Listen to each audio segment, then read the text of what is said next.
Pokeeni salamu za Mheshimiwa Uhuru Muigai Kenyatta. Nione wangapi wamepokea.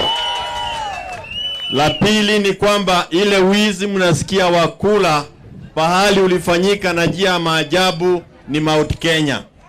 Kule tulipigia baba kula shughuli nzima, lakini Chebukati na wenzake waliiba zaidi ya milioni 1,800. Kwa hivyo tunaposema tarehe 20, sisi na wengine kutoka Mount Kenya tunaungana pamoja kuja nyuma ya baba, kwa sababu yeye ndio atatuogoa. Hello, tuko pamoja mbunda huko. Na nataka kusema ni asante sana, kwa sababu ni wengi ambao waliwapigia wale wako walikuwa Jubilee kula.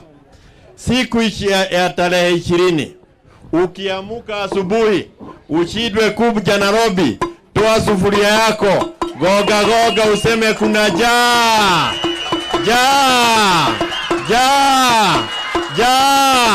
kila pahali Kenya hii, ili tuweze kwenda pamoja kama wa Kenya, tuikoboe Kenya kutoka kwa hii watu wa janga la njaa. Jambo moja tu kutoka kwa CK.